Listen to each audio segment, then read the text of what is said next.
Entonces voy a comenzar a grabar. Y hoy vamos a iniciar ya aplicando todo lo que hemos visto de macronutrientes, micronutrientes y energía y equivalentes, ¿no? Y lo vamos a ir viendo por cada etapa de la vida. Quisimos iniciar, a diferencia del temario que viene primero infancia, pues con embarazo y lactancia, porque pues más bien por ahí inicia toda esta cuestión de la alimentación y del desarrollo, etcétera, ¿no? Entonces, el embarazo comprende todas las modificaciones que experimenta el organismo femenino durante el desarrollo del feto en el interior de su útero. Desde que el espermatozoide se une al óvulo y esta nueva célula se implanta en el útero, comienza el desarrollo de un nuevo ser que tiene pues muchas implicaciones y que si no se alimenta bien la mamá, pues, o si no está bien alimentada la mamá, va a haber complicaciones del embarazo,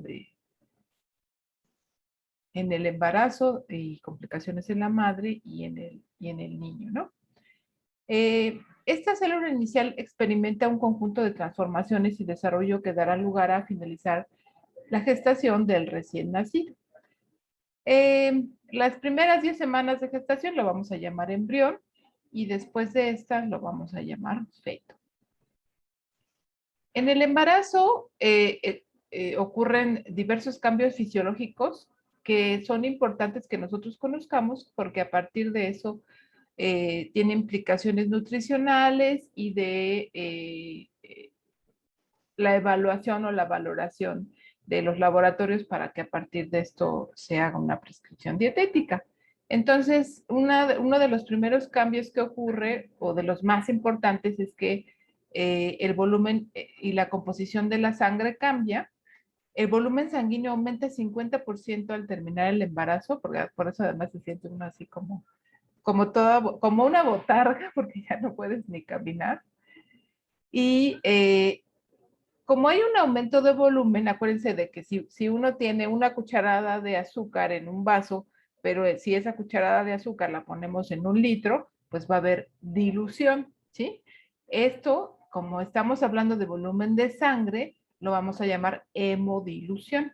Entonces, hay vitaminas y proteínas que se hemodiluyen, esto es decir, que cuando yo le hago una determinación bioquímica a esta mujer embarazada, pues la hemoglobina, la albúmina, la vitamina C, el ácido fólico y la ferritina van a tener menores concentraciones.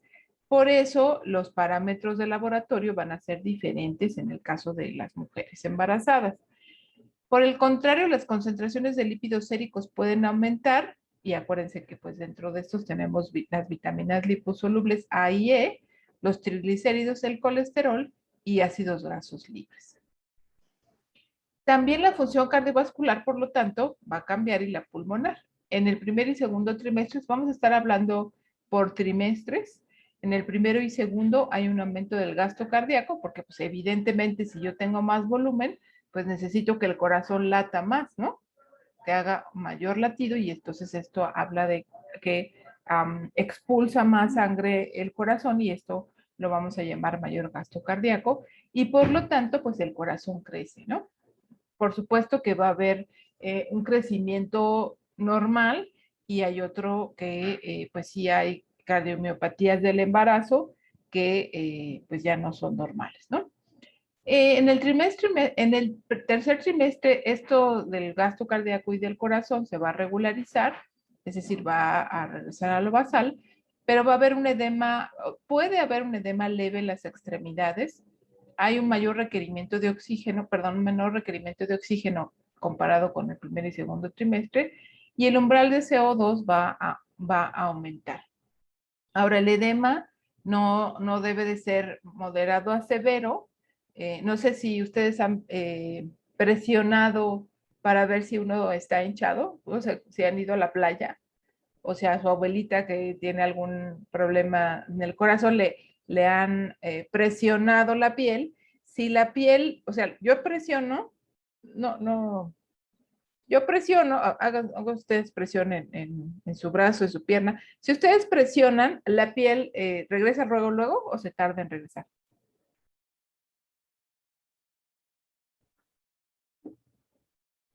Luego, ¿no? Luego, Depende de si cuando, estamos hinchados. exacto, y si estás hinchada, ¿qué pasa con esa piel?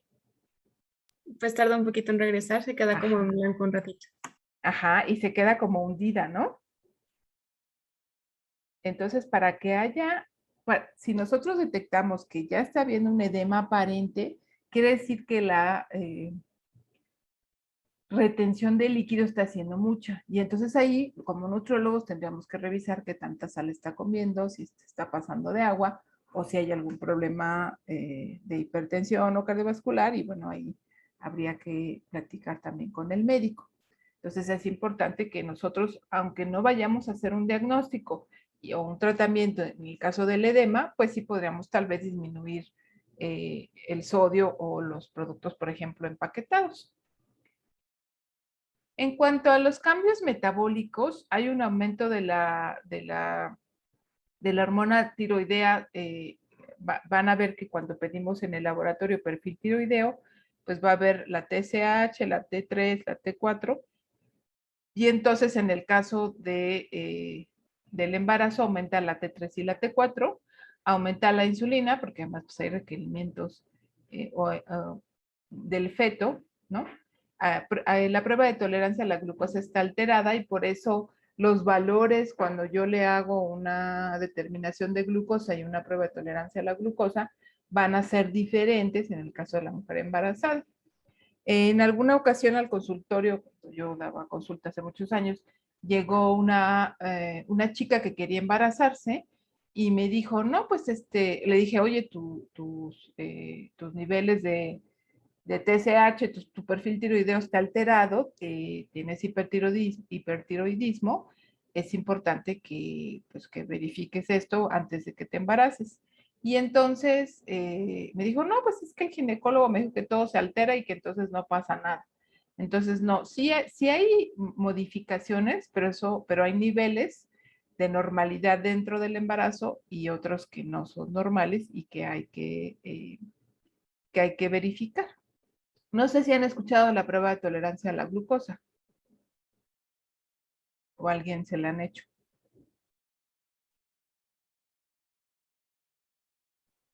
o algún No, familiar, ¿no?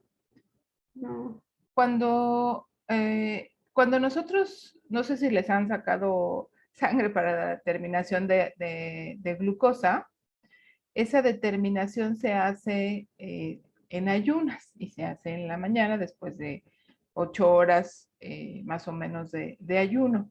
Resulta que a veces esa glucosa está normal, pero después de que comemos, después de que hay como un reto, como la insulina no está funcionando bien, esta glucosa se va a alterar, pero después de comer, eso sería postprandial. Y entonces por eso se hace una prueba de tolerancia a la glucosa, en donde se toma en ayunas, luego 30, 60, y luego se da una carga de glucosa, o sea, depende de la técnica o del laboratorio, pero te dan un vasito con un jarabe, la cosa más asquerosa, porque es muy dulce, y esa es como una carga de glucosa estándar para ver cómo reacciona tu cuerpo. Y entonces, a veces la glucosa en ayunas no está alterada, están en concentraciones normales, pero después de un reto de glucosa o después de comer está alterada y también ahí podríamos hacer un diagnóstico de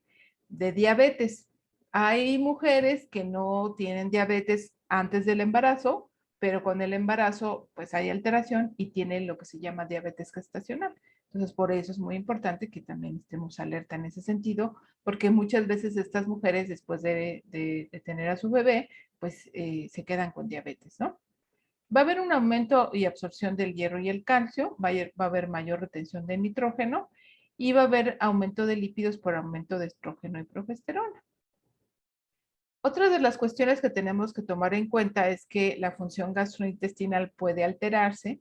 En el primer trimestre puede haber náusea, puede haber vómito, y entonces en lugar de aumentar de peso, la mujer embarazada disminuye y ahí hay que estar alerta para que no vaya a haber desnutrición. En algunos otros casos va a haber aumento del apetito, va a haber antojos y aversiones por alimentos, los famosos antojos que yo no creía en ellos, pero después de tener a mi niña sí. Puede haber estreñimiento o puede haber reflujo, pues porque pues, está aumentada el sitio abdominal, ¿no? En el segundo y tercer trimestre, el volumen de la vesícula biliar va a aumentar y va a disminuir la capacidad de vaciamiento. Depende del laboratorio en el que se haga los análisis bioquímicos la paciente, pero bueno, estos en general los valores que se habla que son normales en las pacientes embarazadas, como les digo, puede variar de acuerdo al laboratorio.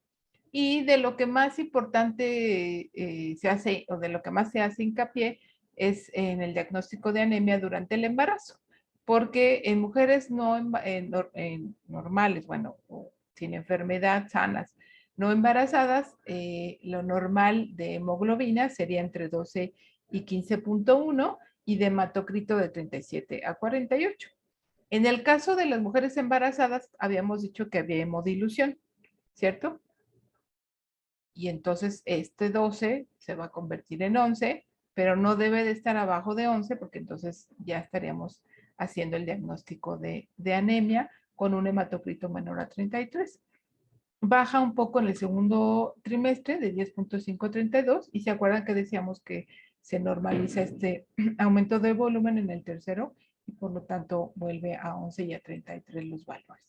Entonces, en nuestro país es muy común la anemia durante el embarazo y por lo tanto es importante que tengamos esto en cuenta. Una cuestión muy importante que normalmente no hacemos las mujeres en edad reproductiva, bueno, yo ya casi no, y ya no estoy en edad reproductiva, pero ustedes sí, no planeamos los embarazos. Entonces, no les digo que ahorita se embaracen, por supuesto, pero si tuvieran planeado tener bebés, pues es muy importante que planeen y se hagan un examen, y lo que le llamamos un chequeo, o si sus pacientes se piensan embarazar, es importante que tengan este examen inicial. Entonces, se recomienda entre 8 y 12 semanas antes de la concepción para controlar los posibles factores de riesgo. Por ejemplo, pues debería haber madurez biológica. Desafortunadamente, en México no me acuerdo si somos el primero de los primeros países con embarazos en adolescentes. Entonces, pues la madurez biológica se dice que se alcanza 5 años después de la menarca y por lo tanto, pues más o menos estaríamos calculando que a los 20 o más de 20 debiera ser el embarazo. Por supuesto que una cosa es la madurez biológica y otra es la psicológica, que te permita pues tener muchas herramientas que te permitan superar todos los obstáculos y todos los retos que se tienen con un bebé. Créanme, no, es muy bonito, pero, pero se sufre y entonces por eso también es importante tomar esto en cuenta. Tener una protección de enfermedades prevenibles y previsibles, un control de enfermedades crónicas y metabólicas, que sería, bueno, en algunos lo mismo, porque es crónica. Como les digo, es importante que yo me haga una química sanguínea para ver mis niveles de glucosa, sobre todo si yo tengo, si mi papá, si mi mamá, si mis abuelos o mis tíos maternos o paternos tienen antecedentes de diabetes, es importante que yo vea si no tengo diabetes, sobre todo si tengo sobrepeso u obesidad, pues medirme la presión arterial y también hacerme un perfil tiroideo porque el hipotiroidismo en México es súper frecuente. Cuando hacemos proyectos de investigación, pues el hipotiroidismo afecta mucho, tiene mucho que ver con muchas de las variables que medimos y por lo tanto, idealmente habría que excluir a las mujeres o a los pacientes con hipotiroidismo, pero no podemos, ¿verdad, Mariel? Porque hay muchos. Entonces, por eso les podemos decir de primera mano que hay muchos pacientes con hipotiroidismo y entonces es importante que yo verifique que no tengo hipotiroidismo, lo cual no es pretexto para decir que engordan, ¿eh? Porque, no, yo tengo hipotiroidismo y por eso estoy gordito. No, se sube de peso, pero no tanto para echarle la culpa al hipotiroidismo. Es importante pues evitar hábitos como tabaquismo, drogas y alcohol. Por supuesto que una copa, no sé, cada semana, cada 15 días no pasaría nada, pero bueno, sé que a veces se van de fiesta y no es una copa, ¿no? También yo atendí adolescentes y dicen, no, pues es que el día del antro me tomo unas 4 y yo así de, hey, yo nunca me puedo tomar 4, ¿no? Entonces, pues es importante pensar en que si queremos ser madres, pues tengamos cuidado con esto, ¿no? Y obviamente el peso corporal adecuado, porque en México sabemos que la frecuencia de sobrepeso y obesidad es muy alta. Y entonces ya vamos a ver que el tener obesidad, pues nos genera muchas, muchas complicaciones. Hablando otra vez de atención prenatal, pues es importante que haya una visita inicial para confirmar el embarazo, para valorar el estado de salud después del segundo periodo menstrual ausente. Y para el seguimiento, lo ideal es que se tengan 12 visitas periódicas. Uno de los indicadores para saber eh, si el embarazo es de alto riesgo o si puede haber complicaciones en el parto es el número de visitas que se han tenido prenatales, porque normalmente en México pues se enteran que al tercer mes están embarazadas, no tienen para ir al médico, en fin. Es importante que haya por lo menos 10 visitas o más prenatales, intervalos entre 4, 2 y un mes. Ya al final ya no quieres ir al médico y tienes que estar yendo, ¿no? Porque además te tiene que hacer el ultrasonido, tiene que ver la madurez de la placenta para ir viendo, ¿no? Cómo va el embarazo. Y bueno, después es importante que se visite también porque puede haber complicaciones después del parto, de 4 a 6 semanas después. Es importante hacer una valoración del estado nutricional de la mamá porque si existe desnutrición y poco aumento de peso, estos son factores de riesgo implicados en el bajo peso al nacer, que también es común en nuestro país, que haya desnutrición de la mamá y desnutrición del niño. Este bajo peso o muy bajo peso al nacer son factores mayores de riesgo mayores de mortalidad perinatal, porque o se muere la mamá o se muere el niño. Recuerden que bajo peso al nacer es menos de 2.5 kilogramos. El tamaño de la mamá, pues es un factor condicionante del tamaño final de la placenta, o sea, si somos mamás grandotas. El tamaño de la placenta va a determinar la cantidad de nutrición y oxígeno que llega al feto. Entonces, si son mamás adolescentes, si son mamás chiquitas, pues va a haber problemas, ¿no? En la oxigenación, en fin. Ayer leía, déjenme anotarles, les paso los artículos que estaba yo revisando para que pues los tengan de consulta, porque pues sí es mucha información y no nos da tiempo en hora de clase, pero ayer leía que esta guía del Instituto de Medicina de Estados Unidos, pues es una guía, no es necesario que a fuerzas tengan este aumento de peso total las mujeres, pero de repente no sabemos si vamos bien, si vamos mal, si debemos comer doble, ¿no? Entonces es importante que lo tengan en cuenta que esto es una guía y que no necesariamente así va a ser, pero nos orienta, ¿no? Entonces, el aumento de peso en el embarazo se va a basar en índice de masa corporal previo al embarazo. Y como les digo, si ya les llegaron después del primer trimestre, pues ya no vamos, y nunca se han pesado, porque suele suceder que no tienen idea de cuánto pesan ni cuánto es su estatura, pues no vamos a saber cuál fue el índice de masa corporal previo al embarazo y por lo tanto es importante que se evalúe en el primer trimestre para a partir de eso hacer el cálculo de lo que debe de aumentar de peso. También va a depender de si se desea amamantar o no. Hay mamás que te dicen, ay no, guácala fuchi. Digo, a pesar de todos los beneficios de los que se habla y se sabe que tiene amamantar, pues hay mujeres que te dicen, no voy a amamantar. Y entonces ahí tienes que decidirlo en el primer trimestre porque también a partir de eso puede ser el aumento o no de peso. El peso ideal va a ser el aumento apropiado según el índice de masa corporal, como les decía, es solo una guía. Y para prevenir el bajo peso al nacer, la cesárea y la retención de peso postparto, porque pues entonces podríamos tener estos riesgos. Entonces, si se tiene bajo peso, ¿qué es lo que se dice? Que aquí es donde más nos tendríamos que guiar. Si hay un bajo peso, pues tendría que haber un mayor aumento. Por supuesto que sea, que no sea de líquido, que no sea de grasa, y una tasa de ganancia de 0.5 kilogramos de peso en el segundo y tercer trimestre por semana, medio kilo por semana. Cuando es normal, pues hay, se pide menor aumento y 0.4, ¿no? Menos de medio kilo por semana y así. Y por lo tanto, cada semana las mujeres embarazadas tienen que pesarse y medirse su presión arterial. Se fijan aquí como en obesidad. Sí, sí, dime, Brenda.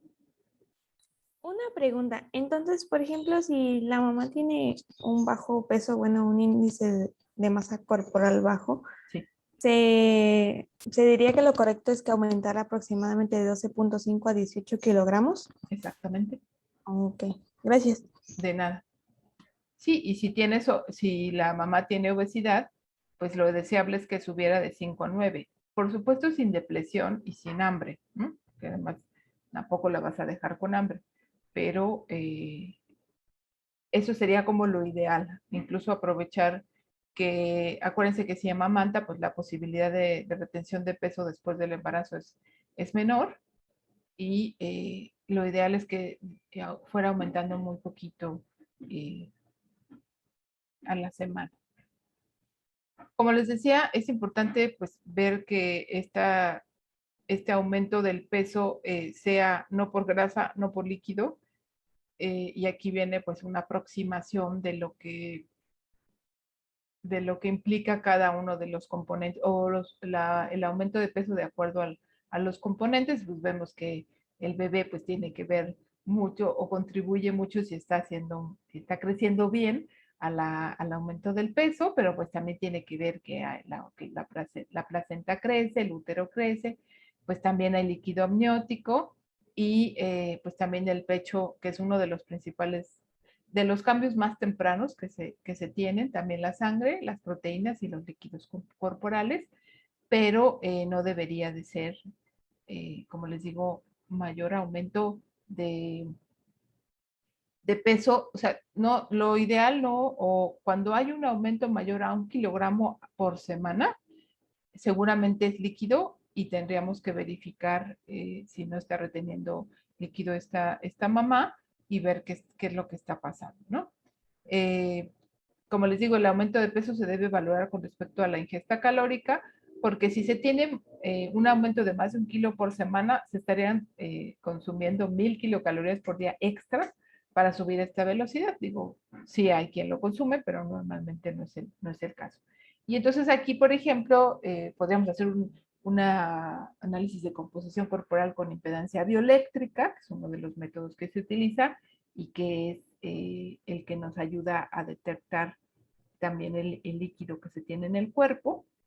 Y como les digo, las curvas de aumento de peso durante el embarazo reflejan el peso antes del embarazo. También se tiene la estatura y la edad. Como les comentaba, la obesidad, las mujeres que tienen obesidad tienen mayor riesgo de diabetes gestacional, lo que decíamos de la alteración de la glucosa, hipertensión inducida por el embarazo, es decir, antes del embarazo no se tiene hipertensión, pero después del embarazo sí, pérdidas fetales intrauterinas, abortos espontáneos, niños prematuros, niños con defectos congénitos, defectos del tubo neural y niños con peso al nacer mayor a 4 kilos. Entonces, por eso es importante insistir que las mamás disminuyan de peso antes de embarazarse. Y lo que comentábamos también de la adolescencia, el embarazo en la adolescencia hay mayor incidencia de niños con bajo peso al nacer, hay toxemia del embarazo y mayor mortalidad. El estado nutricional deficiente en la adolescencia, pues puede haber ingestas insuficientes de fierro, calcio y ácido fólico.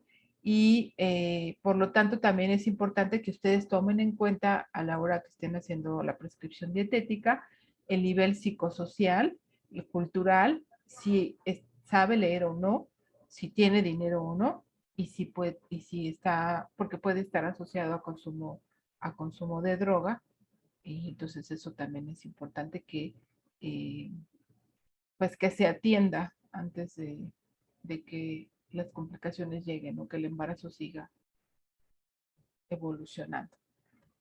También es importante que tomemos en cuenta que hay transferencia de nutrientes. Eh, el metabolismo y la transferencia de nutrientes de la madre al feto a través de la placenta. Es importante saber que estos nutrimentos cruzan con la ayuda de transportadores maternos y se liberan dentro de las células placentarias para que los transportadores fetales a su vez los capten. Si la mamá no tiene una adecuada alimentación, se va a movilizar las reservas, vamos a consumir nuestras reservas, nuestro músculo, las reservas corporales para obtener nutrimentos para el crecimiento y desarrollo del feto, que pasa en el mismo caso si está amamantando, si no está consumiendo suficiente energía, pues entonces pues se va a consumir las reservas. Y lo más importante que hay que tener cuidado, pues es la masa muscular y las proteínas que sabemos que tienen funciones muy importantes en todos los órganos. También es necesario un sistema cardiovascular funcional y un flujo uterino adecuado. Por eso también es importante verificar que no haya defectos congénitos del corazón, que no haya hipertensión, ¿no? Antes del embarazo. Ya hablando de lo que nos compete como nutriólogos en cuanto a las recomendaciones nutricionales, es muy importante saber que, como les comentaba con lo del aumento de peso, tiene que ser, es una guía, pero nosotros lo vamos a individualizar. Entonces, si la mamá no está teniendo mayor apetito y va aumentando bien de peso, pues no tenemos por qué aumentarle las calorías. Y pues platicar con ellas y decirles que es un mito que la mamá tiene que comer por dos. No es cierto, no debemos comer el doble porque pues hay consecuencias, ¿no? Pero además tenemos que individualizarla de acuerdo a la accesibilidad de alimentos. Nosotros le vamos a decir, no, sí, no, pues es que usted tome leche, requesón, yogur, no tienen acceso a la leche, pues no vamos a prescribirle leche, sino más bien verduras de hoja verde, ¿no? Que también son ricas en calcio, por ejemplo, ¿no? Entonces es importante saber por eso qué está comiendo, normalmente qué acostumbra a comer, a qué alimentos tiene acceso y a partir de eso nosotros hacer las recomendaciones. Ya decíamos el estado socioeconómico, si no tiene dinero o no tiene recursos, no le vamos a mandar un suplemento carísimo que tenga omega 3, omega 6, ¿no? Porque pues no lo va a poder comprar. Pero si tiene acceso al seguro social o que vaya al centro de salud y en el centro de salud por lo menos que le den una suplementación de ácido fólico y de hierro, ¿no? La selección cultural de alimentos, como les digo, si está acostumbrada a comer una cosa, yo le quiero a fuerzas decir que coma otra, pues no lo va a hacer. Y pues ahí está implicada otra vida más, ¿no? El bebé. El índice de masa corporal y también es importante saber si ya hay complicaciones en el embarazo. Podría ser que le llegue a su consultorio o ustedes atiendan en alguna institución de salud a una mamá que llegó con ustedes porque ya tiene diabetes gestacional y por eso quiere tener su tratamiento nutricional. Entonces yo tengo que preguntar si durante el embarazo ha habido alguna complicación, alguna infección, ha habido aumento en la presión arterial o, por ejemplo, pues si es un embarazo gemelar ¿no? O de más de 2 niños, porque pues ahí sí es un embarazo complicado.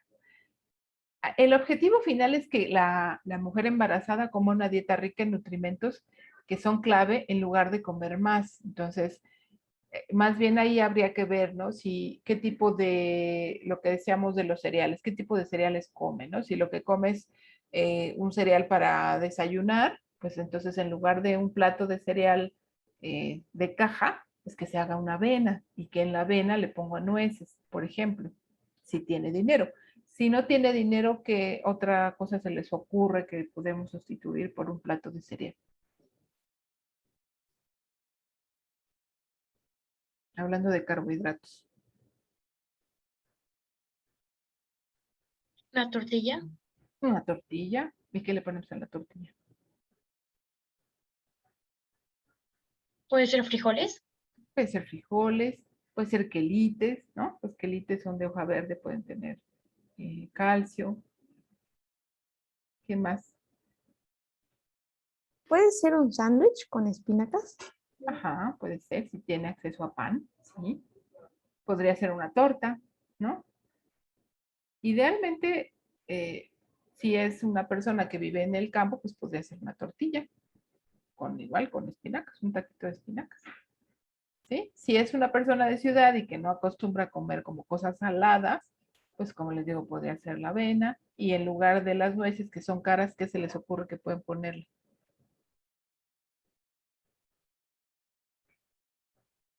¿Qué otras oleaginosas?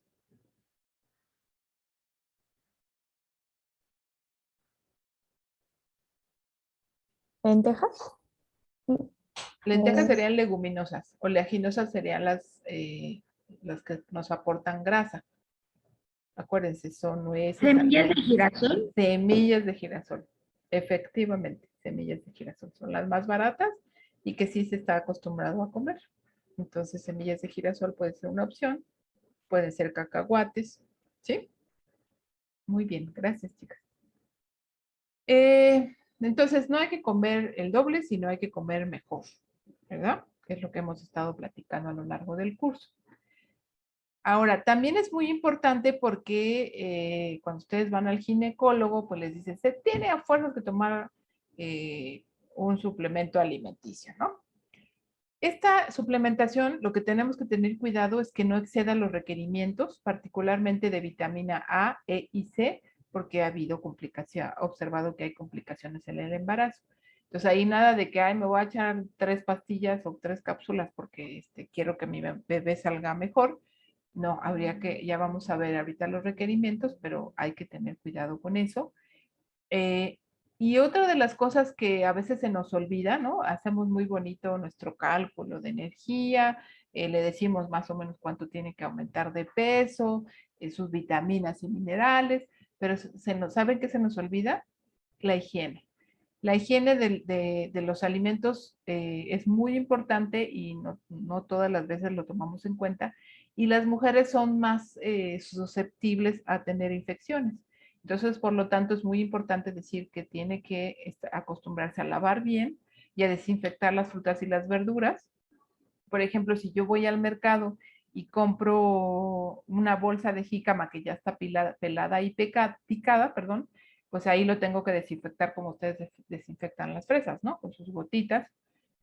Hay que lavarla, hay que desinfectarla y hay que tirarle el agua. Y ya no hay que, porque hay quien la vuelve a enjuagar y pues no, que ya ahí le quitamos. Dime, Paula. Por esta parte de la higiene es que luego les quitan el pescado crudo, o sea, en el sushi y así, porque he oído que se los quitan. Entonces yo creo que tiene que ver con la higiene. Exactamente, así es. Hay una cosa que se llama listeriosis, que es una bacteria que les produce diarrea, vómito. La listeria se puede reproducir a temperaturas bajas, es decir, aunque tú tengas el pescado en el refrigerador, esta listeria puede reproducirse. Y entonces a la hora que tú coces el pescado bien, pues disminuye la probabilidad de infección. Por eso les quitan lo crudo. Dime, Iram. Gracias. ¿Sí? Vamos a, bueno, sé que lo vamos a ver, pero ¿cómo varía el cálculo energético en mujeres embarazadas? O sea, ¿cómo sería la variación? ¿Lo calculas igual? ¿Depende del trimestre? Exacto, lo calculas igual, pero vas a tener que aumentar las calorías, es la que sigue. Gracias. Sí, de nada. Yo les sugiero, digo, después de varios años vamos a decir, de ensayo y error de prescripciones dietéticas, yo lo que les sugiero es, pues hay quien te pide menús, hay quien te pide los equivalentes porque están acostumbrados, pero yo he visto que las recomendaciones generales como que funcionan más porque es como lo más fácil, ¿no? Así de, ya entendí, tengo que comer, no tengo que comer sushi. O sea, como dar una infografía de las recomendaciones generales y luego ya pasar como a los cálculos. Los cálculos muchas veces son para ustedes. El paciente no quiere saber de cálculos porque normalmente no nos gustan las matemáticas, ¿no? A nosotros sí nos gustan, pero y más si están llevando estadística y le entienden, pero a los pacientes les gusta como recomendaciones generales que ya vamos a ir platicando también cómo van a ir haciendo ustedes sus casos. Entonces, como decía su compañera, pues se les quita el sushi, ¿no? Es importante que se quite sobre todo dicen que la carne de cerdo y de cordero y la leche que no está pasteurizada nos aumenta el riesgo de toxoplasmosis. No sé si habían escuchado de esta enfermedad, que es también común y que transmiten también, puede transmitir los gatos, por eso se les dice a las mujeres embarazadas que no tengan contacto con gatos y sobre todo pues que no sepan que están vacunados o que tienen higiene. Y también pueden, como les decía, transmitir listeriosis o salmonelosis. Ya ven que en los restaurantes, no sé si les ha tocado que les dicen, ¿y cómo quiere el término de su carne, no? Para que se oiga como muy nice, ¿no? Muy cool, diría mi hija. Pero les dices que bien cocida y no, es que bien cocida se va a secar, en fin, ¿no? Como gastronómicamente no es bien visto, pero higiénicamente es mejor que esté bien cocido porque entonces aseguramos que no tenga o tenemos menor probabilidad de que contenga eh, patógenos, ¿no? Gérmenes patógenos. También es importante que se guarde por separado y una cosa que tampoco tenemos como muchas veces en mente es la tablita, ¿no? Si yo, no sé, por alguna razón parto la carne con en una tablita de madera, esa tablita de madera yo no debo de usarla para partir verdura o fruta, porque entonces ahí tendría lo que se llama contaminación cruzada y por lo tanto tampoco también es importante que no se guarden estos alimentos junto con otros que podrían, que yo me voy a comer crudo y no lo voy a cocer. ¿Alguna duda hasta aquí?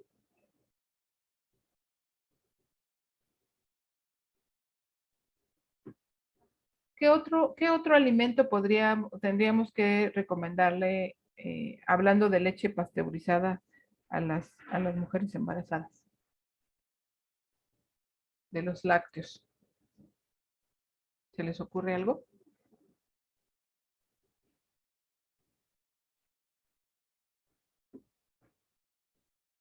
Dime, Katia.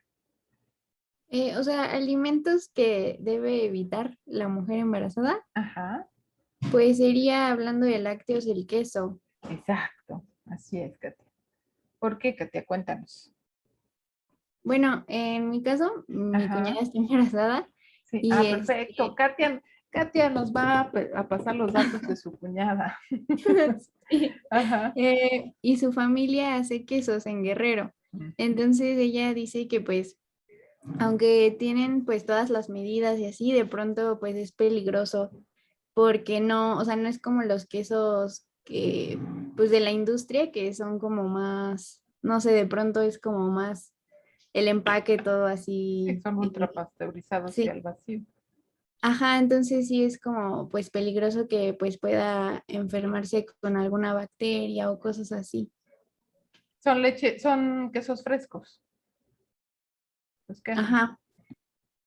Entonces, como dice Katia, tenemos que tener cuidado en que no coman quesos frescos o que lo compren en el mercado, porque como nos dice, la pasteurización puede no estar bien hecha. Gracias, Katia. Y entonces, como nos preguntaba su compañera, ¿cómo sabemos cuánta energía hace la prescripción? Como hay mayor necesidad calórica para apoyar las demandas metabólicas del embarazo, entre 15 y 20%, y el crecimiento fetal, tenemos que aumentar las calorías.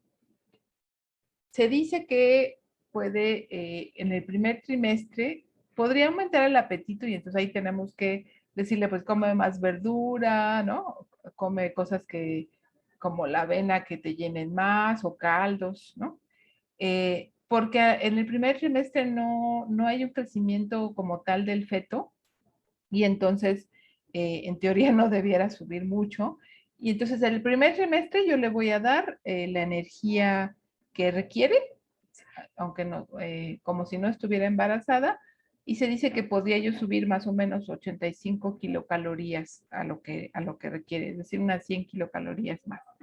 Pero ya hacia el segundo y el tercer trimestre, en el segundo aquí van a encontrar variación. Hay quien dice que durante todo el embarazo hay que dar 300 kilocalorías al día más, pero yo les diría que no, porque si subes de peso, más o menos 285 a 300 en el segundo trimestre y 475 en el tercer trimestre. Como dice aquí, hay que individualizar y tomar en cuenta si la madre se encuentra en reposo, porque en el tercer trimestre, como la panza ya no te deja moverte, pues a lo mejor bajas tu actividad física.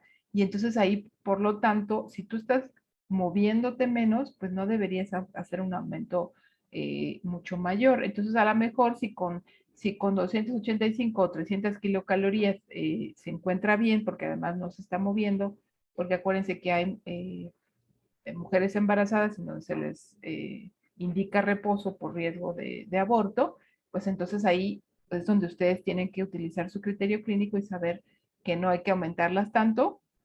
Ahora, si hay una mujer embarazada que va creciendo bien el bebé y además decidió caminar 30 minutos, pues entonces sí 400, entre 300 y 400, y también ver si no se está quedando con hambre o está teniendo como ansiedad, ¿no? Por no comer. Entonces, esa sería la forma en que yo aumentaría la energía. Entonces, más o menos para una mnemotecnia, pues acuérdense, más o menos 300 kilocalorías a partir del segundo trimestre. Dime, Gerardo. Yo tengo una duda. Esas 285 o las 475 que se agregan Sí. son, o sea, se tiene que volver a sacar como tal con el peso que tienen en ese trimestre y No, aparte a ese peso agregarle las 285 o del peso inicial que tenía antes de... efectivamente, del peso inicial. Ok, ok, vale. ¿Sí? Por eso es importante que tengamos una evaluación inicial, porque si no, cuando llegan así de, uy, ¿cuánto pesabas, no? Y también ahí podrías guiarte con lo que está comiendo y si lo que está comiendo no se queda con hambre y son más o menos las calorías que tú calculaste, podrías dejárselas. ¿Sí? Sí, Muy bien. Ahora, es importante porque hay mujeres pues que tienen a lo mejor algún trastorno de alimentación o que están gorditas y entonces dicen, no, pues con el embarazo voy a aprovechar para bajar de peso. Es importante que no haya restricción calórica, o sea, no que no queden hacia abajo las calorías de lo que se requiere, porque puede haber mayor producción de cetonas, acuérdense todo esto metabolismo que veíamos de lípidos y proteína, o sea, si yo no consumo suficiente energía, lo que voy a producir o lo que voy a hacer es consumir la proteína o lípido, las reservas corporales, y esto lo que va a producir son cuerpos cetónicos.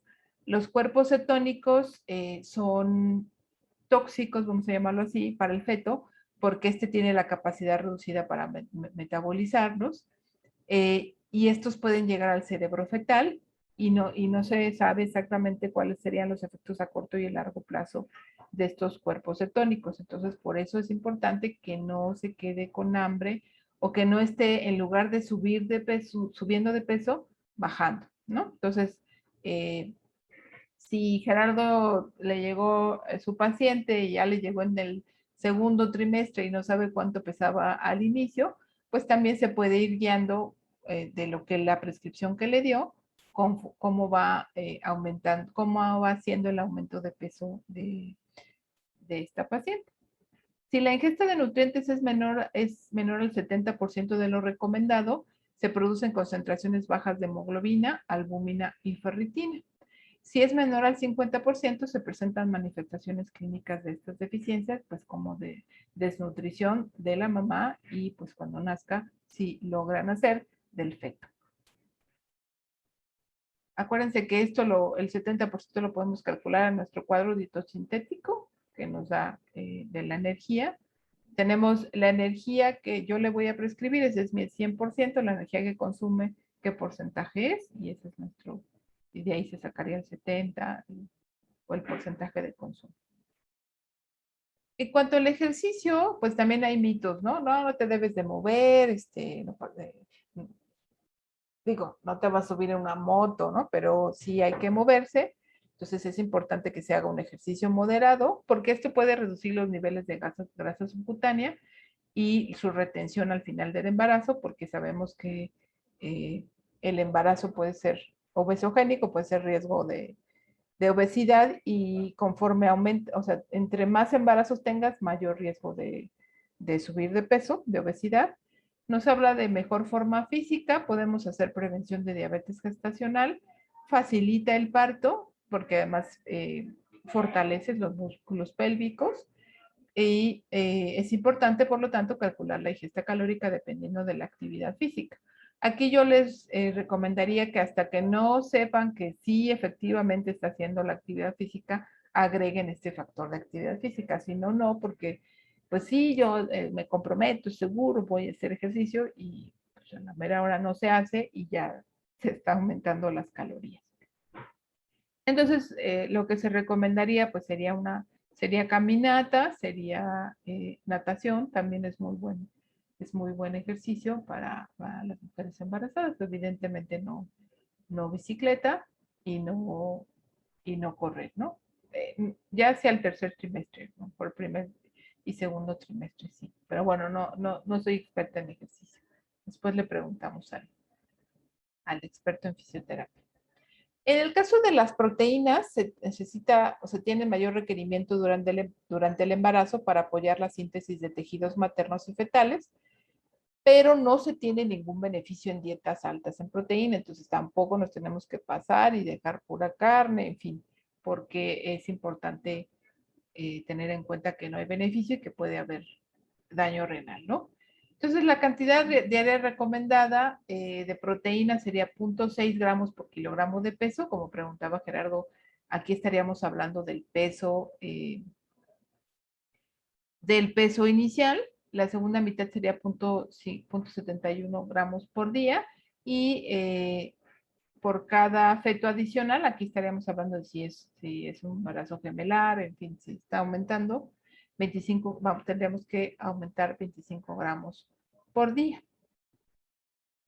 Entonces aquí lo que tendría que hacer podrían hacer el cálculo, o sea, ver si están dejando 20% de proteínas, ver ese 20% a cuántos gramos está siendo equivalente, y esos gramos los divides por el peso de la paciente, y ahí podrías ver cuántos gramos estás dando por kilogramo de peso por día.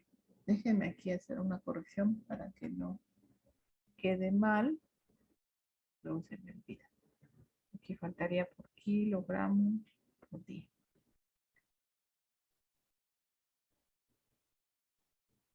En el caso de hidratos de carbono, la ingesta diaria recomendada es de 135 a 175 gramos por día. Ahí pues, igual sería más o menos el 50% que estábamos platicando. La cantidad recomendada para proporcionar las calorías suficientes en la dieta son estas: prevenir la cetosis y mantener la glucemia adecuada, porque pues, puede tener hipoglucemia, o se le puede bajar, como lo llamamos comúnmente, coloquialmente se le puede bajar el azúcar y sentirse mal, ¿no? Entonces, desmayarse, caerse, en fin, tener ahí complicaciones. Es importante que se consuma fibra, porque ya también hablábamos que puede haber estreñimiento durante el embarazo, y entonces se recomienda por lo menos 28 gramos al día de fibra, y por lo tanto, pues tendríamos que preferir fuentes de hidratos de carbono integrales. Favorecer el consumo de pan y cereales integrales y verduras y frutas frescas, y podrían ser secas si no hay diabetes gestacional. En el caso de los lípidos, la cantidad de requerimientos depende de las calorías para que haya un aumento de peso adecuado. No hay una una guía específica del porcentaje de los gramos de lípido que debe de consumir, pero el 30% de las calorías que habíamos visto es adecuado. Y aquí lo que cambiaría o lo que sería importante hacer hincapié es que se consuman 2 porciones a la semana de pescado para tener aporte. ¿Se acuerdan que nos hablaba Mariel de los ácidos grasos omega 3? Que el DHA es de los más importantes para el desarrollo cerebral, y entonces por eso es importante priorizar que sea de fuentes naturales, y la principal fuente es el pescado, pero no de granja. No sé si lo habíamos platicado ya esto con ustedes, pero los pescados de granja no tienen omega 3, tienen más omega 6, y entonces pues no está siendo, vamos a decir que a lo mejor es más caro ese pescado y no está teniendo el beneficio que queremos, que es el consumo de omega 3. Entonces, estos pescados blancos, estos pescados congelados, la tilapia y etcétera, no se recomiendan, sino más bien que sean pescados que contengan omega 3, como platicábamos la vez pasada, que sea trucha, que sea salmón, pero ahorita vamos a ver dónde también tenemos que tener cuidado. Hay que evitar los grandes predadores porque pueden contener grandes cantidades de mercurio que son tóxicas. Entonces, también hay que platicar con la paciente para que no para que tenga cuidado en esta cuestión, ¿no? Si no se logra este consumo de pescado, entonces se tiene que suplementar con 300 miligramos por día de omega 3, pero cuando ustedes vean la etiqueta, es importante que vean que por lo menos 200 miligramos son de DHA. Les va a decir omega 3 y luego les va a decir EPA y DHA, que son dos, vamos a decirle, subtipos de omega 3, es decir, que tienen el doble enlace en el carbono omega 3, ya que reduce el riesgo de partos prematuros, o sea, que sean estos partos antes de las 34 semanas. Y pues lo que queremos es que sea por lo menos un aporte de 13 gramos al día de omega 6 y de 1 gramos al día de omega 3. Este 1.4 parece bajito, pero si no comemos pescado es súper difícil que lleguemos a estos valores. Entonces les decía que desafortunadamente, aunque por sus cualidades nutricionales el pescado es muy bueno, que no sea de granja, puede tener mercurio. Entonces es muy importante que le demos estas recomendaciones a la mamá, porque el mercurio en cantidades muy, muy pequeñas puede pasar, si está lactando, a la leche materna, y puede afectar, como les decía, el cerebro, el desarrollo cerebral, y causar problemas de aprendizaje en los niños. Entonces, lo que hay que recomendar es que se elijan pescados que contienen un nivel de mercurio más bajo, que no se coman los que tienen niveles altos de mercurio, consumir menos porciones o consumir porciones pequeñas de pescado, es decir, ay no, pues yo tengo que consumir 2 porciones de pescado, y entonces como no las he consumido en la semana, pues el fin de semana me como un pescado empapelado, ¿no? Entonces, por supuesto que entre mayor cantidad, pues mayor posibilidad de que contenga mercurio. Entonces es importante entonces más bien que consuma porciones pequeñas durante toda la semana. Se sabe que entre más grande es el pescado, por ejemplo, el atún es un pescado muy grande, y entonces aunque tiene omega 3 no se recomienda, y que a la hora de hacer una variedad de pescados, es decir, no siempre consumir el mismo, también vamos a tener menor probabilidad de que esto suceda. Entonces hablábamos de los pescados predadores. Estos son los que se sabe que tienen mayor contenido de mercurio, que son el tiburón, el pez espada, el blanquillo, el atún y lo que decían del sushi, ¿no? Entonces, además de esta cuestión que decíamos de la listeria, pues también el sushi pues nos podría estar aportando mercurio, ¿no? También la lubina, el mero, la aguja y el pargo tienen mucho mercurio. Entonces, idealmente estos no consumirlos. Por ejemplo, si se fijan aquí el atún enlatado, que es de lo que más se consume, pues no no sería bueno recomendarlo, pero sí podemos recomendarle salmón, sardina, ¿no? La tilapia no, como les digo, es de granja y no tiene omega 3, pero la trucha sí. ¿Habían escuchado esto del mercurio? No. Entonces, en realidad, pues también aplicaría para nosotros, ¿no? Que nos dicen, ay, coma mucho pescado, sí, pero hay que tener cuidado con el pescado que comamos. Obviamente, si no lo comemos todos los días y en cantidades excesivas, pues no va a pasar esto, ¿no? Entonces, por eso es importante porque la mujer embarazada les va a preguntar, les va a decir, pues me han dicho que es bueno el pescado, y hay que decirle sí, pero ¿cuál? En el caso de los líquidos, pues evidentemente, como hablábamos de que hay un aumento en el volumen, pues entonces va a haber mayor necesidad de una adecuada hidratación, porque además hay el riesgo de infecciones urinarias es altísimo. Entonces, si ya se tiene per se el riesgo de infecciones urinarias, porque además la anatomía se modifica, pues si no toma agua, pues el riesgo aumenta mucho más. También puede haber litiasis renal, pues en el riñón haber piedras, y entonces estas piedras también pueden provocar infecciones o algunas otras alteraciones. Hablábamos del estreñimiento, entonces, si yo le mando mayor consumo de fibra a la paciente, pero no le dejo que consuma suficiente agua, pues el estreñimiento va a ser mayor y pues se va a ir de nuestra consulta y va a decir que no le pareció nuestra atención. Entonces es muy importante que tomemos eso en cuenta. Si yo aumento fibra, tengo que aumentar el consumo de agua, porque muchas veces el paciente no consume fibra, no está acostumbrado y no está acostumbrado a tomar agua.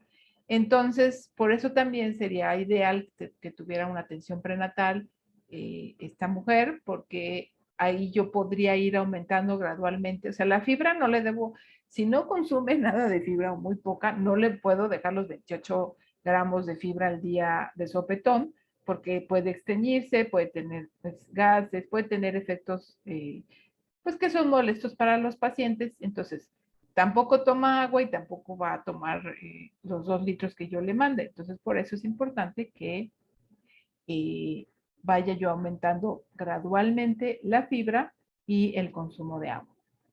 Se dice que la ingesta adecuada es de 1.5 a 2 litros a 2.3 litros por día. Esto puede variar porque, pues, si la paciente vive en una zona de calor, como la cuñada de Katia, ¿no?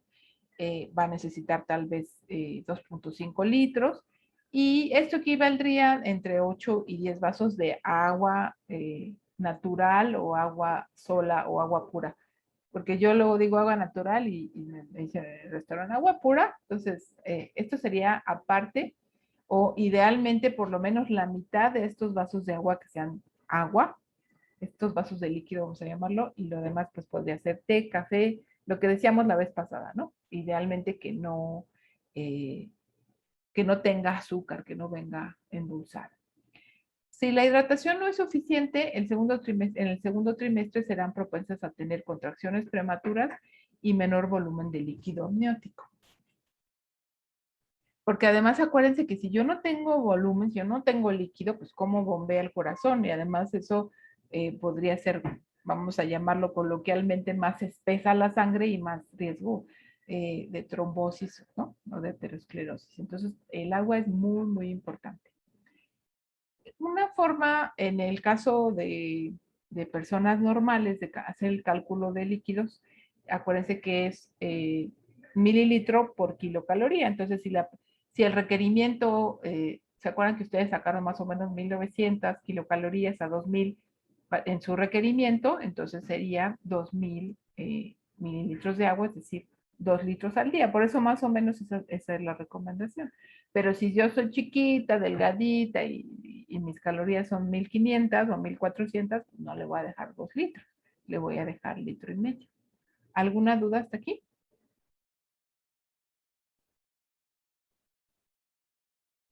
Todo bien.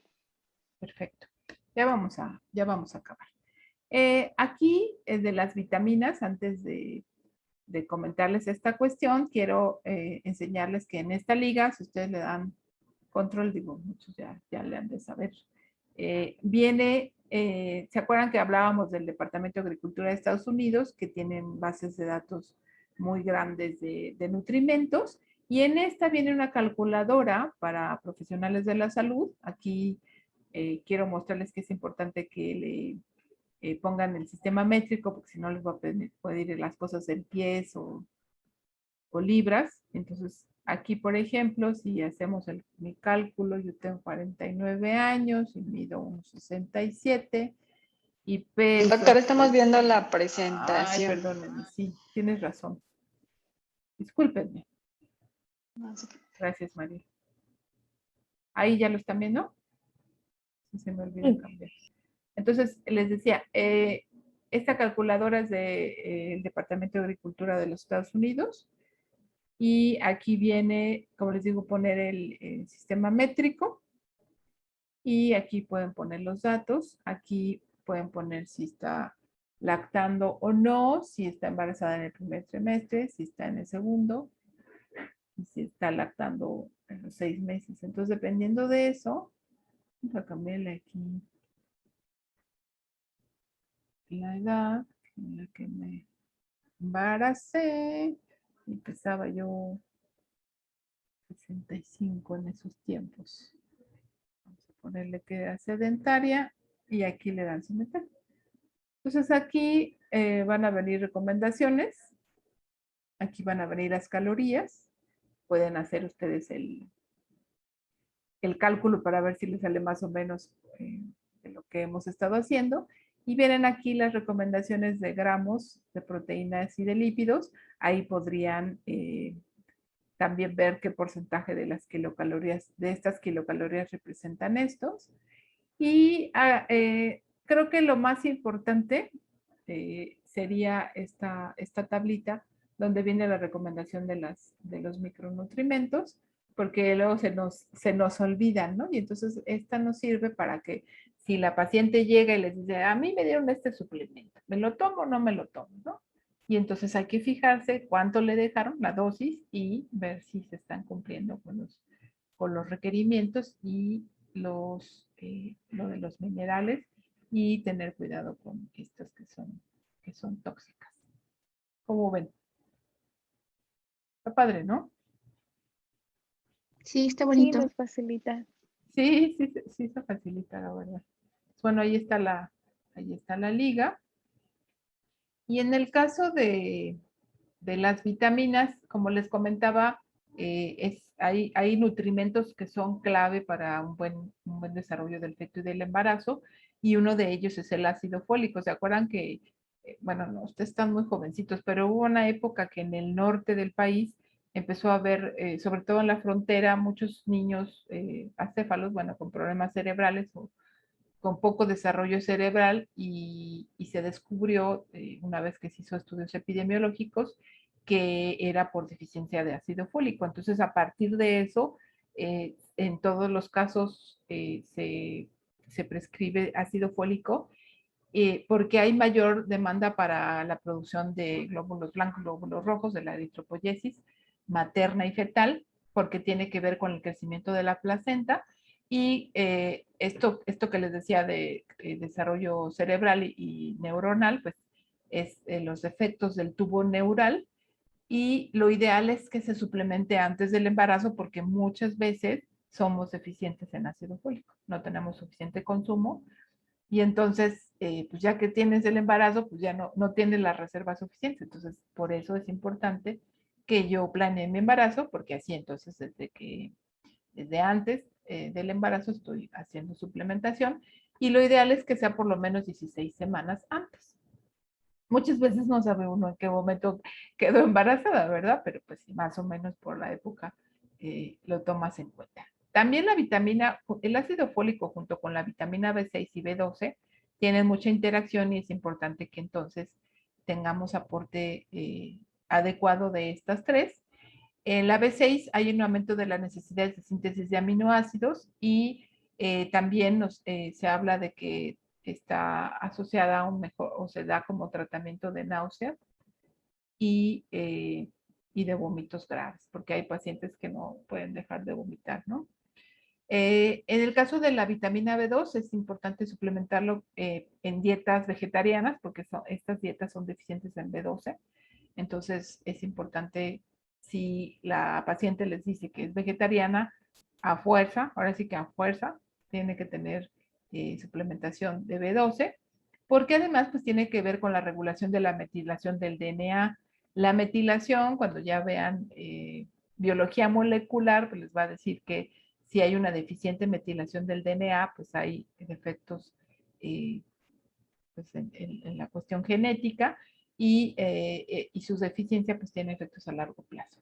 La vitamina C se ha asociado con prevención de preeclampsia y rotura prematura de membranas, pero no se recomienda suplementar más allá de 85 miligramos por día. Como les digo, ay, no, pues no voy a tomar todos los días un vaso de jugo de limón, ¿no? Entonces ahí hay que tener cuidado, pero esto sobre todo es en la cuestión de suplementos. La vitamina A, probable prevención teratogénica, es decir, daños durante el embarazo del feto, pero como les digo, también se asocia a efectos adversos si nos pasamos de la cantidad. La vitamina D es importante que tomemos en cuenta que la mayor proporción de su metabolismo y de fuentes viene de la exposición solar. Entonces nosotros le podemos recomendar a la paciente que no se queme, ¿no? Que no se asole hasta quemarse, pero que sí salga y que le dé luz solar directa. No se recomienda de la ventana, pero sí luz directa. Entonces, esta se asocia con si hay deficiencia de desarrollo de preeclampsia, afecta mineralización ósea y también se habla de hipoplasia del esmalte dental en lactantes y de bajo peso en la sed. Si hay deficiencia, pues se habla de una suplementación de 400 unidades al día de vitamina D. Así en estas unidades nos lo dan la suplementa o vienen los suplementos. La vitamina a pesar de que los requerimientos durante el embarazo aumentan, su deficiencia es rara y por lo tanto no necesariamente se suplementa. Y la vitamina K tiene que ver con la salud mental, salud ósea mental. En el caso de los, perdónenme, de los minerales es muy importante que haya un aporte adecuado de calcio, de fósforo, porque puede haber concentraciones bajas cuando hay vómito, por ejemplo. El hierro, ya habíamos hablado de la anemia, entonces si hay anemia, a veces es necesario suplementar. Normalmente, o lo que de cajón la Secretaría de Salud da de suplementación en los centros de salud es ácido fólico y hierro, por lo menos esos dos suplementos sí tiene que haber en el embarazo y el zinc se asocia con pues, lactantes con bajo peso al nacer. El sodio no se recomienda restringirlo, es decir, quitar toda la sal, pero no liberarlo y que sean puros alimentos enlatados. O sea, hay que sugerirle, porque además, si hay sobrepeso o obesidad e hipertensión, seguramente va a haber retención de líquido y eso se asocia a preeclampsia o eclampsia, que son las principales complicaciones que tenemos en México del embarazo. El magnesio también es muy importante y a veces se nos olvida porque se ha encontrado que reduce el riesgo de preeclampsia. El flúor también es importante para los dientes y la caries. Pues acuérdense que se están formando los dientes de los bebés. Y el yodo puede causar cretinismo, que es una enfermedad producida por deficiencia. Y si hay un consumo de sal yodatada, pues con eso tenemos. Para finalizar, es importante mencionarles que no es, la teratogenia es que haya pues alteraciones físicas del bebé, ¿no? Que nazca sin ninguna parte del cuerpo. Entonces es importante que no se consuma. Idealmente que no se consuma durante el embarazo. Puede haber fracaso en el crecimiento, en fin, cambios oculares o niños con bajo peso al nacer. Entonces, es importante que no se consuma y por eso si hay alcoholismo o hay adicción a pues que primero se trate esa parte antes de embarazarse. Es un tema complejo, pero es importante que lo tengan en cuenta. En la cafeína, pues no se sabe todavía si es así que cause mucho daño, pero aquí la cuestión sería limitar la ingesta, ¿no? Si se está acostumbrada la paciente a tomarse 1 litro de café, pues habría que limitarla a una taza de café, ¿no? Tampoco está justificado que le quiten su café, su taza de café en la mañana, pero que no se pase de 2 tazas, ¿no? Pero bueno, esta recomendación no está basada en evidencia porque no, pues no se ha estudiado mucho. El embarazo, como es tan delicado, ¿no? Y las mamás así nos ponemos como a la defensiva, no hay muchos estudios que se debieran hacer en embarazo para saber estas prescripciones. Y luego hay una cosa que se llama pica. No sé si a alguno de ustedes les pasó que se les antojaba la tierrita, ¿no? Esa sería la geofagia y que pues luego se da, ¿no? El consumo de almidón, pues, todo el pan, ¿no? O la desnutrición. Entonces es importante pues explicarles, ¿no? Por ejemplo, la geofagia, pues que puede haber infecciones y entonces es importante que no lo haga. ¿Quién alzó la mano? Diana. Sí, profesora, yo tengo una duda. Sí. ¿Es cierto que está estrictamente relacionada la pica o sí, eso, con alguna deficiencia? O sea, ¿es verdad? No te sé decir con certeza que sí, pero sé que hay algunos estudios que lo comentan.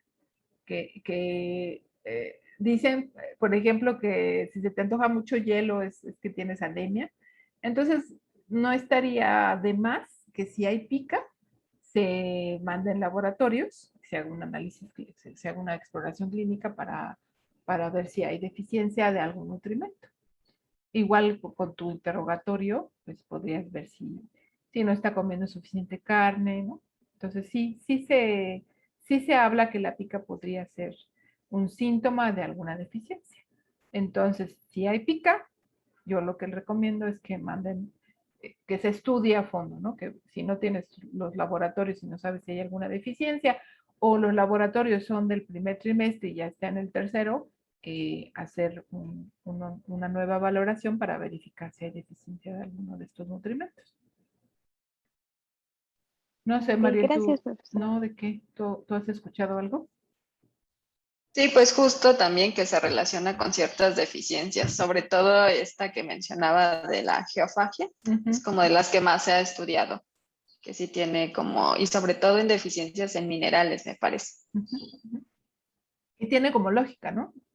Sí, Porque estás comiendo mineral. Gracias. Entonces es importante que no haya desnutrición. Aquí, hablando de malnutrición, sería tanto sobrepeso como desnutrición, porque podrías tener nutrientes esenciales. Hablábamos la clase pasada que yo podría cubrir el requerimiento de energía y de macronutrimentos pues, con comida chatarra, ¿no? Pero no de micronutrimentos. Entonces es importante que aunque haya antojo, pues esos antojos se cubran con alimentos de buena calidad, ¿no? Que sean altos o ricos en nutrientes.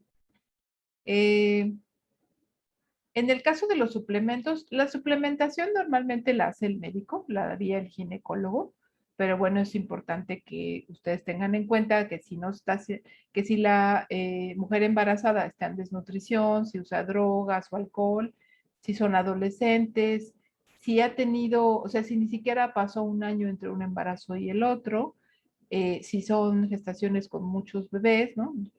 Trillizos, cuatrillizos, o si han tenido bebés con bajo peso al nacer, es importante verificar que sí se está teniendo la suplementación durante el embarazo y con una dieta equilibrada se logra un aumento de peso adecuado y suele aportar las vitaminas y los minerales necesarios.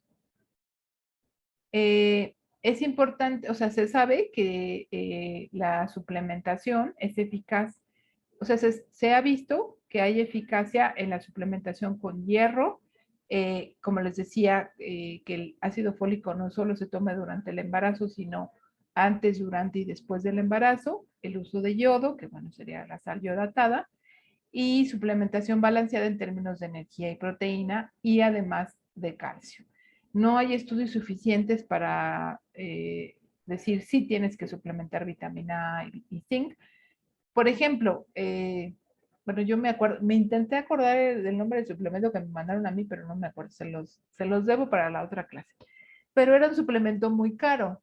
Entonces, si la paciente no tiene recursos, lo que yo les comento es que por lo menos verifiquen que hay suplementación con hierro, que hay de ácido fólico y de calcio, por lo menos.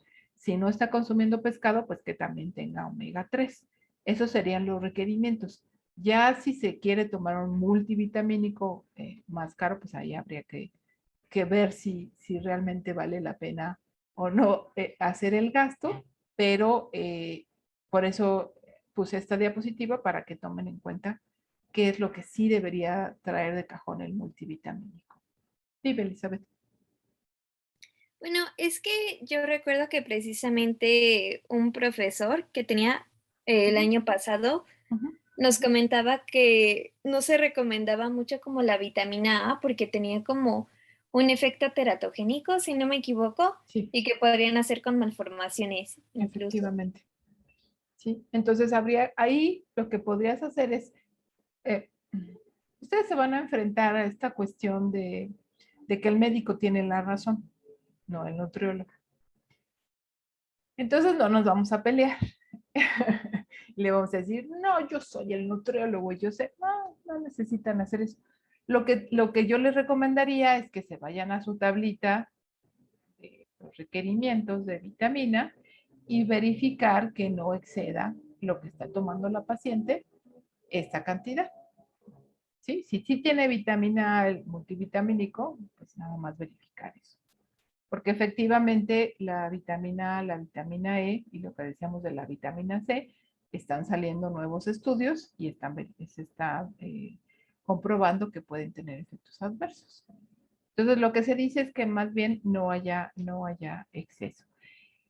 Si la paciente come bien, si la mujer embarazada está comiendo suficiente, pues no habría justificación para la suplementación. Pero como normalmente no hay una buena alimentación, pues por eso se dan por lo menos estos suplementos.